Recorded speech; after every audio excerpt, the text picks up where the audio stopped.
TV 24 news ವಾಹಿನಿಗೆ ಸ್ವಾಗತ. ವಿಧಾನಸೌಧದ ಮುಂಭಾಗದಲ್ಲಿ ಮಾಧ್ಯಮ ಪ್ರತಿನಿಧಿಗಳ ಜೊತೆ ಬಿಜೆಪಿ ರಾಜ್ಯಾಧ್ಯಕ್ಷರು ಆದ ವಿಜೇಂದ್ರ ಅವರು ಮಾತನಾಡಿದರು. ಕಾಂಗ್ರೆಸ್ ಕಾರ್ಯಕರ್ತರಿಗೆ ಗ್ಯಾರಂಟಿ ಸಮಿತಿಯಲ್ಲಿ ಸ್ಥಾನ ಕಲ್ಪಿಸಿರುವುದನ್ನು ಖಂಡಿಸಿ ಬಿಜೆಪಿ ಹಾಗೂ ಜೆಡಿಎಸ್ ಪಕ್ಷದ ವತಿಯಿಂದ ವಿಧಾನಸೌಧದ ಕೆಂಗಲ್ ಪ್ರತಿಮೆ ಬಳಿ ನಡೆದ ಪ್ರತಿಭಟನೆಯಲ್ಲಿ ಬಿಜೆಪಿ ರಾಜ್ಯಾಧ್ಯಕ್ಷರು ಆದ ಬಿವೈ ವಿಜೇಂದ್ರ ಅವರು ಭಾಗಿಯಾಗಿದ್ದರು. ತೆರಿಗೆಯನ್ನು ಕೊಡ್ತಾ ಇದ್ದಾರೆ. ತೆರಿಗೆ ಹಣವನ್ನ ದುರುಪಯೋಗ ಪಡಿಸಿಕೊಂಡು ಸರ್ಕಾರ, ಸಿದ್ದರಾಮಯ್ಯ ಸರ್ಕಾರ ಅವರಿಗೆ ಸಂಬಳವನ್ನು ಕೊಡ್ತಿರ್ತಕ್ಕಂಥದ್ದು ನಾಚಿಕೆಗೇಡಿನ ಸಂಗತಿ. ಇದನ್ನ ನಿನ್ನೆ ದಿನ ಸದನದಲ್ಲಿ ಭಾರತೀಯ ಜನತಾ ಪಾರ್ಟಿ ಹಾಗೂ ಜೆಡಿಎಸ್ ಎರಡೂ ಪಕ್ಷಗಳು ಇದನ್ನ ಪ್ರಶ್ನೆ ಮಾಡಿದ ಸರ್ಕಾರವನ್ನ. ನಿಮಗೂ ಗೊತ್ತಿದೆ, ಬಂಡ ಸರ್ಕಾರ ಇವತ್ತು.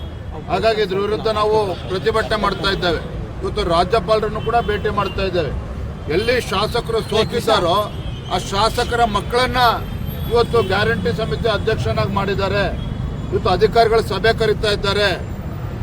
ಅಂದರೆ ಒಟ್ಟಾರೆಯಾಗಿ ಈ ಸಂವಿಧಾನ ವಿರೋಧಿ ನಡೆ ಏನಿದೆ, ಇವತ್ತು ಹೈಕೋರ್ಟ್ನಲ್ಲೂ ಕೂಡ ಪ್ರಶ್ನೆ ಮಾಡಿದ್ದೇವೆ, ರಾಜ್ಯ ಉಚ್ಚ ನ್ಯಾಯಾಲಯಲ್ಲೂ ಕೂಡ ಇದೆ, ಇದು ಚರ್ಚೆ ಬರ್ತಾ ಇದೆ.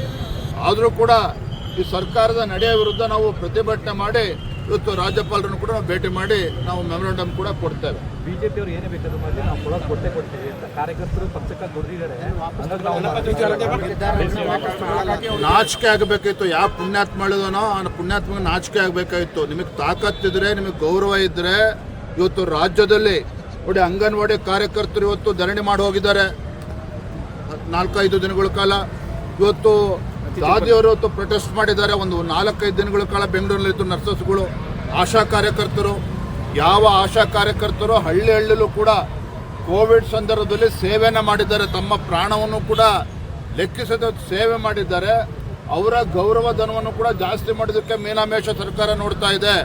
ಇವತ್ತು ಅತಿಥಿ ಉಪನ್ಯಾಸಕರು ಬೆಂಗಳೂರಿನಲ್ಲಿ 2-3 ದಿನಗಳ ಕಾಲ ಇವತ್ತು ಸತ್ಯಾಗ್ರಹ ಮಾಡೋಗಿದ್ದಾರೆ.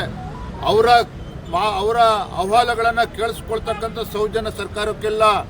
ಅವರ ಗೌರವಧನವನ್ನು ಕೂಡ ಜಾಸ್ತಿ ಮಾಡೋದಕ್ಕೆ ಈ ಸರ್ಕಾರ ಇವತ್ತು ಮೀನಾಮೇಷ ನೋಡ್ತಾ ಇದೆ.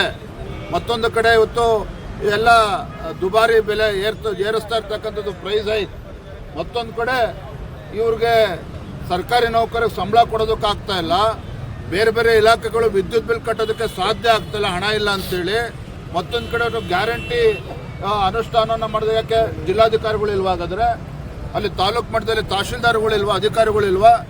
ಇವರು ಯಾರು ಚುನಾವಣೆ ಸೋತಿದ್ದಾರೆ ಅಥವಾ ಯಾರು ಮಾಜಿ ಶಾಸಕರು ಮಕ್ಕಳಿದ್ದಾರೆ, ಇವರು ಕಾರ್ಯಕರ್ತರು ಬೇಕಾಗಾದ್ರೆ ಅದನ್ನು ಇಂಪ್ಲಿಮೆಂಟೇಷನ್ ಮಾಡೋದಕ್ಕೆ. ಹಾಗಾಗಿ ಇದನ್ನು ವಿರೋಧಿಸಿ ಭಾರತೀಯ ಜನತಾ ಪಾರ್ಟಿ ಹಾಗೂ ಜೆಡಿಎಸ್ ಇದನ್ನು ವಿರೋಧಿಸಿ ನಾವು ಪ್ರತಿಭಟನೆ. ಕನ್ನಡಿಗರ ಮೆಚ್ಚಿನ ನಿಮ್ಮ ಟಿವಿ 24 ಕನ್ನಡ ನ್ಯೂಸ್ ವಾಹಿನಿ ಇದೀಗ ಟಿವಿಯಲ್ಲಿ ಲಭ್ಯ.